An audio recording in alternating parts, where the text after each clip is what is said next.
The Grand Canyon, an immense chasm carved by the Colorado River, one of the most breathtaking natural wonders on planet Earth. Spanning over 270 miles and plunging more than a mile deep, it draws millions of visitors every single year, all seeking to experience its vast, ancient beauty. But beneath the breathtaking scene on many people's bucket list lies a darker, lesser-known truth. This awe-inducing landscape has also been the backdrop for unexplained disappearances, strange phenomena, and everlasting mysteries. From hikers who vanish without a trace to legends whispered among rangers and locals to the area, the Grand Canyon holds secrets as deep and haunting as its cliffs. When it comes to the Grand Canyon, it really is difficult not to ask, what really happens in this remote area when no one is watching? Today, we're diving into a decades-old John Doe case, one that may finally be on the verge of being solved. It's a mystery out of the Grand Canyon that has baffled researchers and armchair detectives alike, sparking countless forum discussions from those determined to uncover the identity of a man who walked this earth over 90 years ago.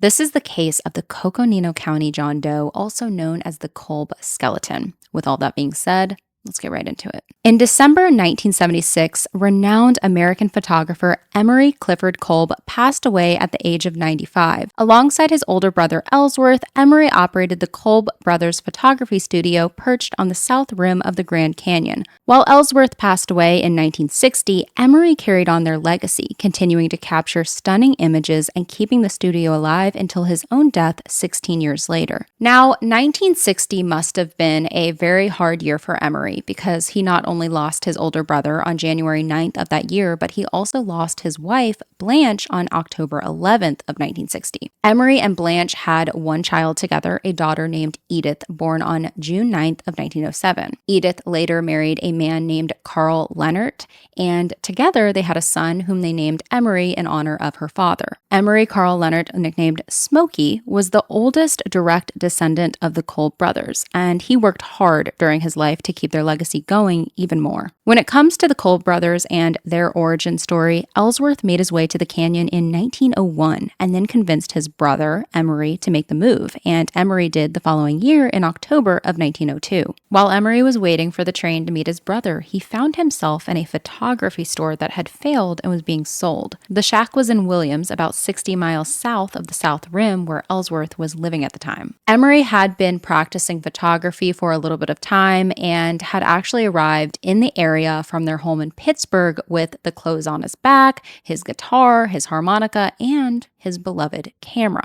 The brothers set up a payment plan to pay off the $425 over $15,600 when adjusted for inflation, and they set up their first shop. Originally, they were not allowed to set up a studio where they wanted to, the Grand Canyon South Rim, but they eventually received permission in 1903 from the owner of the Bright Angel Trail, Ralph Cameron, and they set up a tent in the area as a shop. They went on to close the original Williams shop and ship the lumber to the South Rim to begin building their new and improved shop in the area they wanted to be successful photographers in. The main reason that Ralph Cameron even granted them permission for the original shop, though, was so they could take pictures of mule trains coming through the area and sell these photos. In the studio, there was a window facing the trail, and when a mule wrangler was coming by with tourists, he would ring the bell outside, and either Emery or Ellsworth would open the window and take photos of the group. This was quite lucrative, and they would actually expand the business and start selling these photos back in Williams and other areas around the Grand Canyon. For years, they kept their photography going and would for decades, but they did get to a point of wanting to do something a bit different and really turn some heads.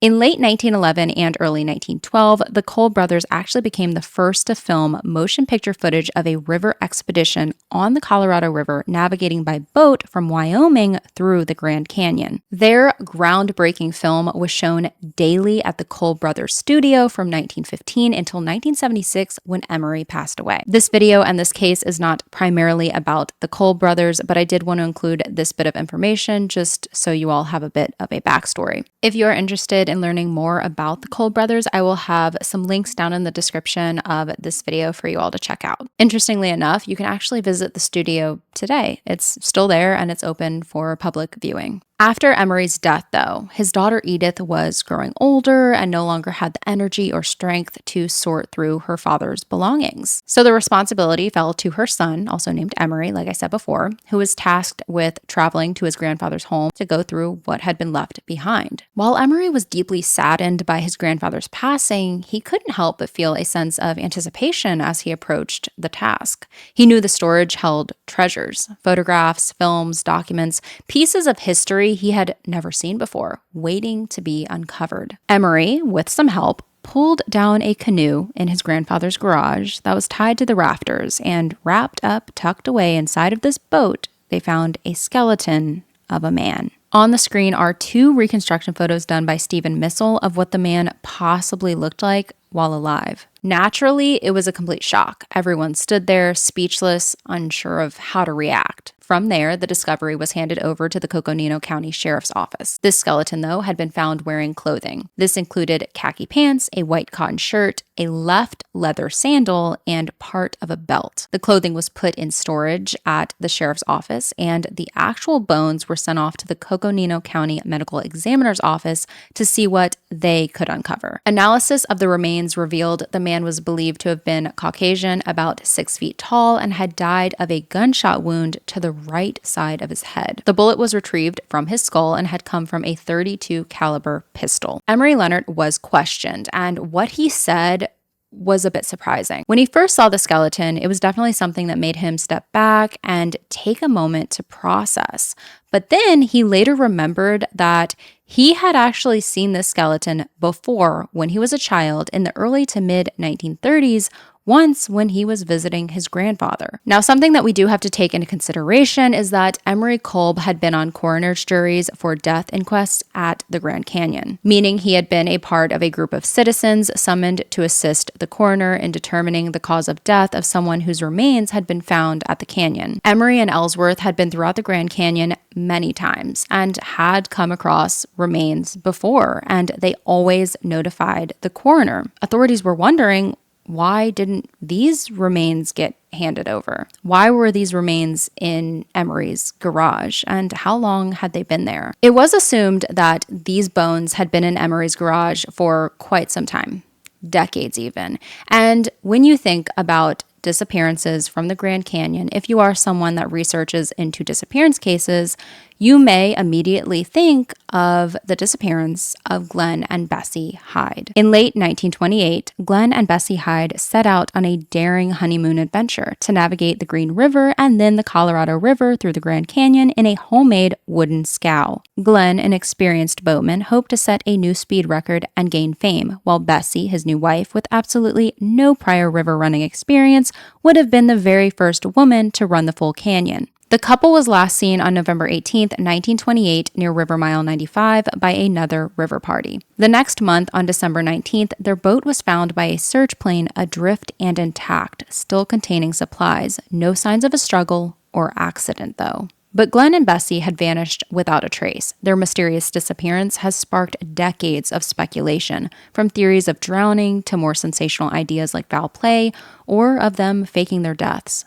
To this day, the fate of Glenn and Bessie Hyde remains one of the Grand Canyon's most enduring unsolved mysteries. They were supposedly last seen around River Mile 95, but the last person who saw them and talked to them was none other than Emery Kolb. The newlyweds had hiked out of the canyon on Bright Angel Trail and stopped by the Kolb Brothers studio on November 17th. They were making great time and decided to take this time to resupply. Emery Kolb so desperately tried to warn them that the worst of the river was ahead of them, and they were not prepared. I mean, Glenn didn't even want to have any life preservers on their flat-bottomed 2-ton boat. It is said that Glenn was kind but stubborn, and he did not want to take anyone else's advice. Emery would later state that he could tell Bessie was apprehensive and anxious when it came to the rest of the trip, but she was putting her trust in her husband. There was really nothing else that Emery could do to change Glenn's mind, and the couple were on their way down into the canyon to continue their trip,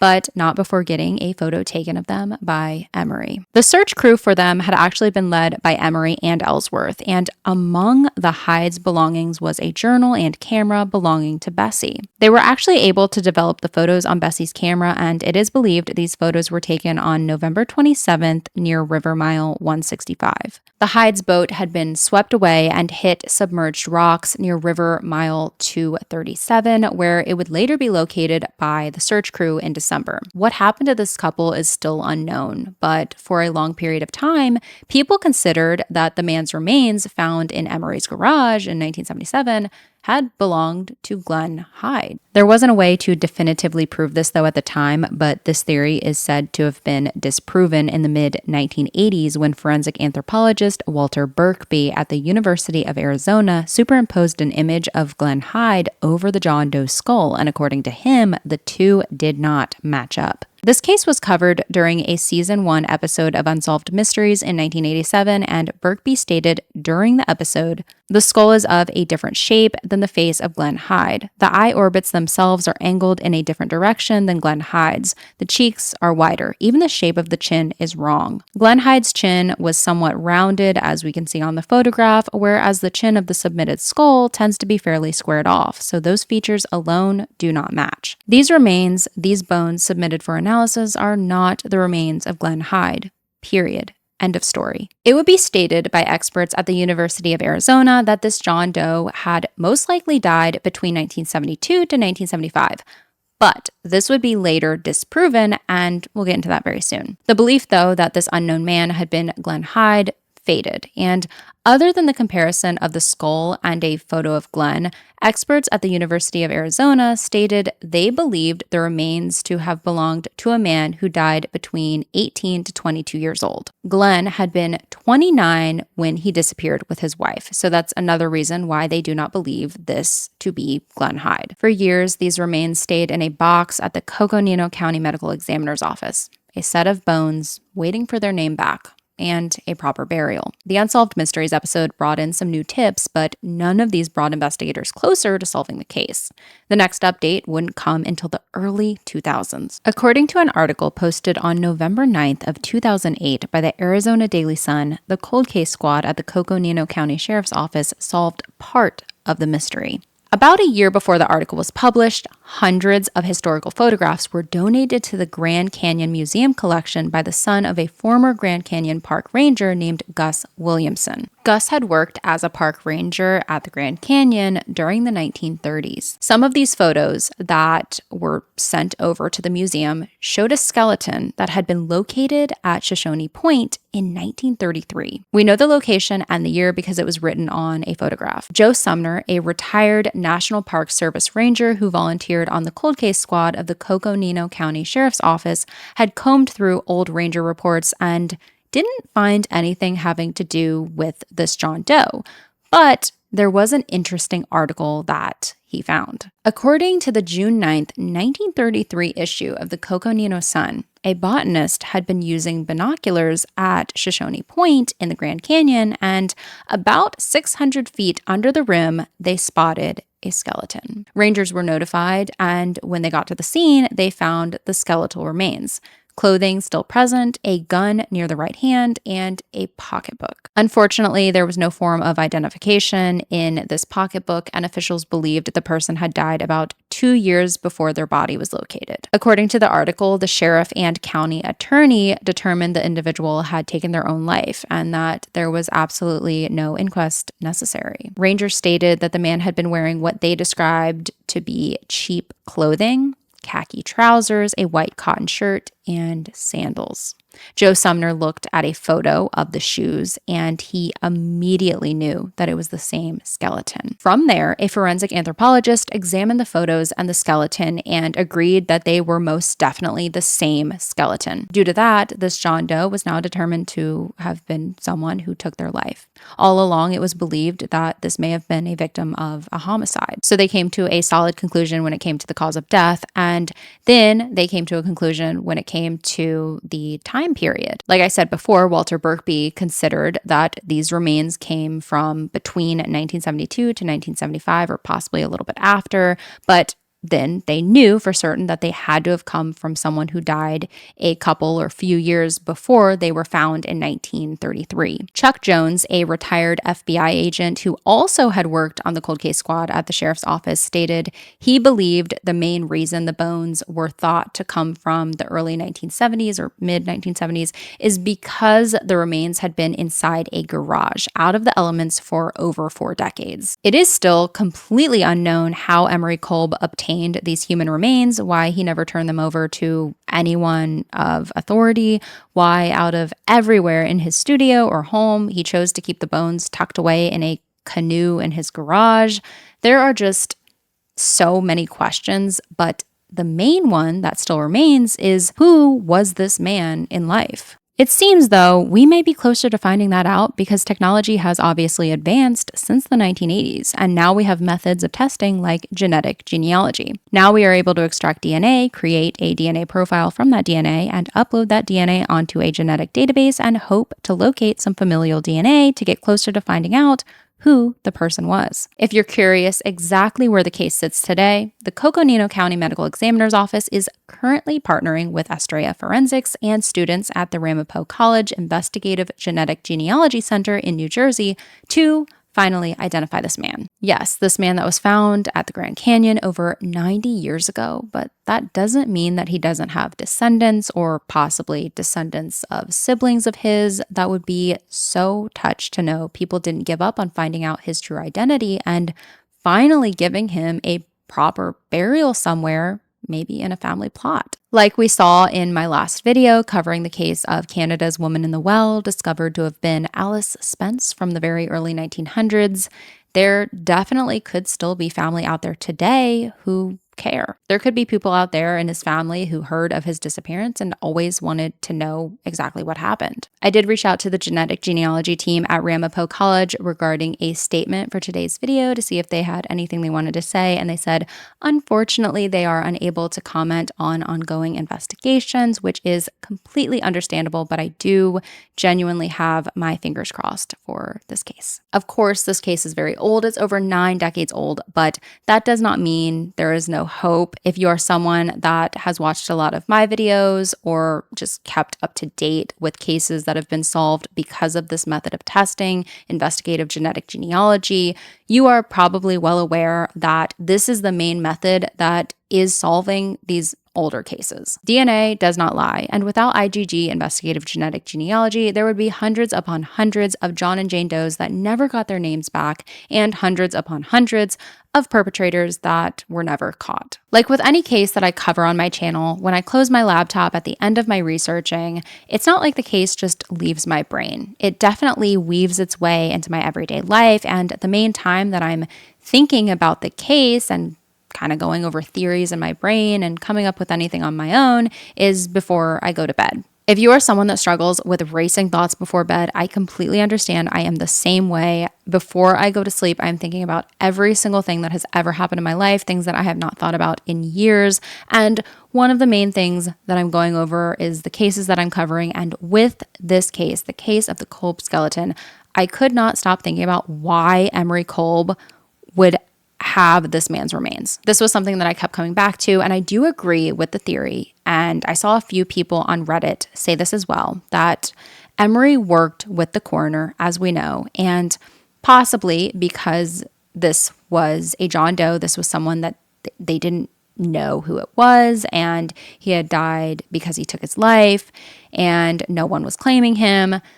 Maybe, possibly, the coroner just let Emery have the remains. Why? We don't know. Maybe it was one of those situations where he wanted to be artistic with the remains and possibly take photos of them. We don't know. But this is more what I lean towards. This man's remains were found in 1933, and yes, the coroner was notified, rangers knew of it, and officials were a part of it, but that doesn't mean that it was going to be handled the way that it would be handled today. I mean, there's been cases that I covered of Jane and John Doe's that were discovered decades and decades and decades after the 1930s. And yes, they were kept track of, but they were basically just tossed around a classroom for educational purposes. Yes, that's very different than someone keeping human remains in their garage for over 40 years, but still, unfortunately, there's been so many cases where people did not agree to having their remains handled in a certain way, and ultimately they were handled in that way. Like with any case that I cover here on my channel, with any aspect of it that's still unsolved, I hope to be back eventually and letting you all know that we finally know what his name was. Until then, though, if there are any other cases that you possibly want me to cover here on my channel, make sure to send those requests over to gabulosiscaserequests@gmail.com. I hope that you all have an amazing rest of your day wherever you are. Stay safe like always, and I will hopefully see you in the next one. Bye.